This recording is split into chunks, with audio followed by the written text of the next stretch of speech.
दोस्तों, ये कहानी एक ऐसे लड़के की है जिसे अपनी ही टीचर से प्यार हो जाता है और वो उसे पाने के लिए किसी भी हद तक चला जाता है। तो कहानी की शुरुआत लाना नाम की एक स्कूल टीचर को दिखाते हुए होती है, जो कि एक शादीशुदा औरत थी। उसके पास एक प्यार करने वाला पति था और एक बेटी थी जिसका नाम था जेसिका। हम देखते हैं कि लाना जिस स्कूल में पढ़ाती थी वहाँ पर बैनी नाम का एक हरामी लड़का भी पढ़ता था, जो कि पूरी क्लास के दौरान सिर्फ लाना की चूचियां ही देखता रहता था। ये देखकर लाना भी उसकी तरफ अट्रैक्ट हो जाती है, लेकिन वो उससे अपने खेत में मजदूरी नहीं करवाना चाहती थी क्योंकि बैनी सिर्फ उसका एक स्टूडेंट था। वहीं बैनी बार बार मौका ढूंढता रहता था लाना के करीब आने के। वो लाना को गीला तो कर देता था, लेकिन लाना जैसे तैसे करके खुद पर कंट्रोल कर लेती थी। इसके बाद लाना से जितना हो सकता था उतना वो बैनी से दूर जाने की कोशिश करने लगी। फिर एक सुबह लाना क्लास में आकर अपने सभी स्टूडेंट्स को टेस्ट पेपर्स बांटती है और उनको सारे रूल्स बताने के बाद पेपर लिखने को कहती है। लेकिन थोड़ी देर बाद वो नोटिस करती है कि बैनी पेपर में कुछ नहीं लिख रहा और सिर्फ उसकी चूचियां घूरे जा रहा है। तभी लाना उसको इग्नोर कर देती है और दूसरी तरफ देख मूवी के चाहने वालों, हम आपके लिए लेकर आए हैं एक धमाका ऑफर। नेटफ्लिक्स और अमेजोन पर भारी भरकम छूट आपके सामने अभी प्लान लिखे हुए हैं। अगर आपको हमारे प्लान चाहिए तो दिए गए व्हाट्सएप नंबर पर कांटेक्ट करें। नेटफ्लिक्स और अमेजोन जैसे किसी भी प्लेटफॉर्म के लिए संपर्क करें। लगती है। फिर क्लास के बाद लाना अपनी बेटी जेसिका को स्कूल से लेने जाती है। जेसिका यहाँ पर बताती है कि स्कूल एकदम बोरिंग है और मेरे साथ पढ़ने वाले सभी चूतिए हैं। आगे जब लाना अपनी बेटी को कार में बिठा रही थी तभी उसकी नजर बैनी पर पड़ती है, जो कि वहाँ पर अपने कुत्ते को टहला रहा था। अब लाना भी कुछ देर तक बैनी को वहाँ पर घूरती है, जिसके बाद वो अपने घर की तरफ निकल जाती है। अगले दिन लाना की एक स्टूडेंट लिसा क्लास में प्रेजेंटेशन दे रही थी। तभी लाना की नजर दो लड़कियों पर पड़ती है, जो कि अपने फोन पर अश्लील फिल्में देखकर हंस रही थी। लाना उन्हें वार्निंग देती है और फोन को अपने बैग में रखने को कहती है, लेकिन जब वो दोनों लड़कियां उसकी नहीं सुनती तो लाना उनसे उनका फोन मांग लेती है और कहती है कि अब तुम ये फोन क्लास के बाद में ही लेना। लेकिन तभी वहाँ पर एक लड़की लाना को फटी फुद्दी कहकर बुलाती है, जिसको सुनकर पूरी क्लास लाना पर हंसने लगती है। अभी सुनकर लाना गुस्सा हो जाती है और उस लड़की को क्लास में से निकाल देती है। फिर ब्रेक टाइम पर जब लाना कॉफी पी रही थी तभी उसकी नजर बैनी पर पड़ती है, जो कि एक लड़की को परेशान कर रहा था। बैनी उस लड़की का सारा सामान सड़क पर फैला देता है, जिसके बाद वो उसकी साइकिल को भी उठाकर फेंक देता है। आगे हम लाना को देखते हैं, जो कि स्टाफ रूम में अपनी एक दोस्त से बातें कर रही थी। वो उसे बताती है कि बैनी एक बहुत ही अजीब लड़का है और वो हर वक्त सिर्फ मेरी चूचियां ही देखता रहता है। मुझे कुछ समझ नहीं आ रहा कि मैं उसका क्या करूं।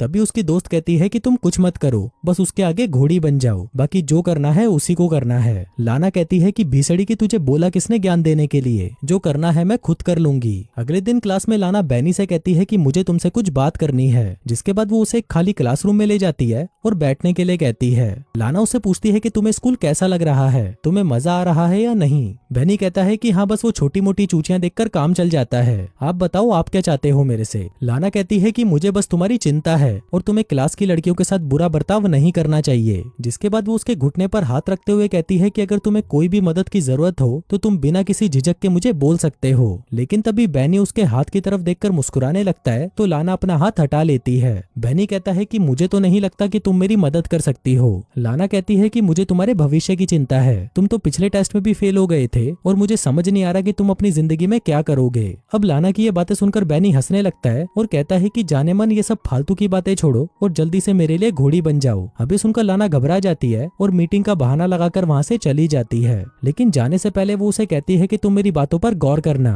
अगली सुबह हम लाना को देखते हैं, जो कि जॉगिंग करके एक झील के पास जाकर रुक जाती है। अब यहाँ से सीन शिफ्ट होता है और हम क्लासरूम में देखते हैं, जहाँ पर बैनी का बैग जमीन पर पड़ा हुआ था। तभी लाना वहाँ पर आती है और आसपास देखती है कि कोई उसको देख तो नहीं रहा। जिसके बाद वो बैनी के बैग में से उसके स्वेटर को निकालकर सूंघने लगती है। आगे उसे बाथरूम में से कुछ आवाजें आती हैं, तो वो देखने के लिए बाथरूम में चली जाती है। वो नल से पानी पीती है, जिसके बाद वो जैसे ही ऊपर देखती है तभी पीछे से बैनी उसके पास आ जाता है। वो उसकी चूचियां दबाने लगता है और उसे चूसने लगता है। लेकिन तभी लाना उसे रोक देती है और कहती है कि हम दोनों के बीच में ये सब नहीं हो सकता। वो कहती है कि अगर फिर भी तुमने ये सब किया तो मैं तुम्हें स्कूल से निकलवा दूंगी। ये बोलकर वो जैसे ही जाने लगती है तभी बैनी उसे कहता है कि मुझे ये सब करना है। लाना कहती है कि मैं अपने किसी भी स्टूडेंट से मजदूरी नहीं करवा सकती।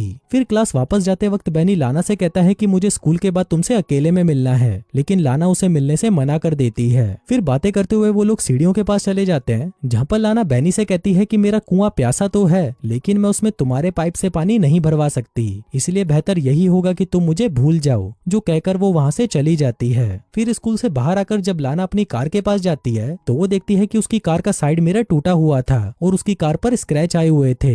आगे लाना जेनिफर को लेने के लिए स्कूल जाती है, लेकिन अभी उसकी छुट्टी में टाइम था तो वो वहाँ पर बहुत बोर हो रही थी। अब यहाँ से सीन शिफ्ट होता है और हम लाना को उसके घर पर गार्डनिंग करते हुए देखते हैं। तभी उसका पति उससे पूछता है कि तुम्हारी कार पर स्क्रैच कहाँ से आए। लाना कहती है कि मैं ड्राइविंग करते हुए एक खंबे से टकरा गई। पति कहता है लेकिन खंबे पर तो ऐसे स्क्रैच नहीं आते। इस पर लाना उसे कहती है कि भीसड़ी के अपना काम कर और मुझे मत सिखा।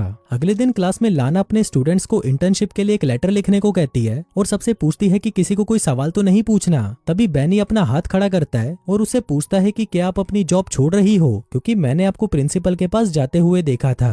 अभी सुनकर लाना को गुस्सा आ जाता है और वो बैनी से कहती है कि मैं तुम्हारी प्रिंसिपल को शिकायत करूंगी। बैनी कहता है कि तुम्हें तो वैसे भी प्रिंसिपल की बिल्ली चाटना पसंद है। अभी सुनकर लाना भड़क जाती है और लैनी के बैग को उठाकर बाहर फेंक देती है। कहती है कि या तो तुम क्लास से चले जाओ या मैं चली जाती हूँ। लेकिन जब बैनी उसकी बात नहीं सुनता तो लाना खुद ही वहाँ से बाहर चली जाती है। आगे घर पर लाना जब अपनी बेटी को पढ़ा रही थी तभी उसका फोन बार बार बजने लगता है, लेकिन जब लाना उस फोन को उठाती है तो उसे दूसरी तरफ से कोई जवाब नहीं मिलता।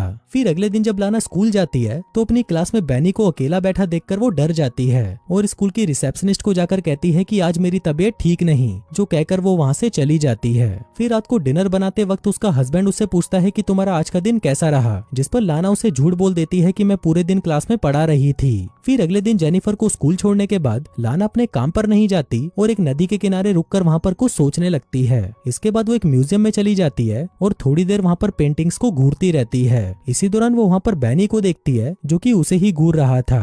अब लाना उसे देखकर घबरा जाती है और जल्दी जल्दी वहाँ से भागने लगती है, लेकिन तभी लिफ्ट में बैनी उसे फिर मिल जाता है। बैनी लाना से कहता है कि जाने मन मैं तुम्हें बहुत मिस कर रहा था, जिसके बाद वो फिर से उसकी चूचियां दबाने लगता है। अब ये देखकर लाना भी कंट्रोल से बाहर हो जाती है और बैनी को पकड़कर चूसने लगती है, पर तभी बैनी उसे रोक देता है और अपनी उंगलियों को उसकी गुफा में घुसा देता है। तभी सीन शिफ्ट होता है और हम लाना को देखते हैं जिसे रात को नींद नहीं आ रही थी। उसे बार बार बुरे सपने आ रहे थे कि उसकी फैमिली उससे दूर हो गई है। अगले दिन वो चुपके से स्कूल के प्रिंसिपल के रूम में चली जाती है और वहाँ से एग्जाम पेपर चुराकर अपने पास रख लेती है। आगे जब सभी स्टूडेंट्स लंच करने के लिए कैफेटेरिया में जाते हैं तो बैनी को फंसाने के लिए लाना उन पेपर्स को बैनी के कोट में रख देती है। फिर अगले दिन जब लाना स्टाफ रूम में बैठी थी तभी वो देखती है कि वहाँ पर सिक्योरिटी गार्ड्स बैनी को पकड़कर कहीं ले जा रहे थे और तभी लाना को पता चलता है कि एग्जाम पेपर्स चुराने के जुर्म में बैनी को स्कूल से निकाल दिया गया है। लेकिन कुछ दिनों बाद हम देखते हैं कि बैनी के जाने के बाद लाना उसे मिस कर रही थी और वो उसके साथ बिताए हुए पलों को याद करके गीली हो रही थी। फिर एक दिन लाना और जेनिफर एक बुक स्टोर में जाते हैं। यहाँ पर जेनिफर एक खिलौने को देखकर उसे खरीदने की जिद करने लगती है, लेकिन लाना उसे खरीदने से मना कर देती है। आगे जब लाना स्टोर से बाहर आती है तो वो देखती है कि जेनिफर उसके साथ नहीं है। लाना उसे ढूंढने लगती है और बहुत देर तक ढूंढने के बाद जब वो उसे नहीं मिलती तो लाना सिक्योरिटी गार्ड के पास जाकर उसे सीसीटीवी की फुटेज दिखाने को कहती है। फिर सीसीटीवी फुटेज में वो देखती है कि बैनी उन दोनों का पीछा कर रहा था, जिसके बाद जेनिफर स्टोर से बाहर चली गई। अब ये देखकर लाना घबरा जाती है, पर तभी उसे उसके पति का फोन आता है कि जेनिफर मेरे साथ है। अब ये सुनकर लाना खुश हो जाती है और सिक्योरिटी गार्ड से माफी मांगकर वहाँ से चली जाती है। उस रात जब उसका परिवार सो रहा था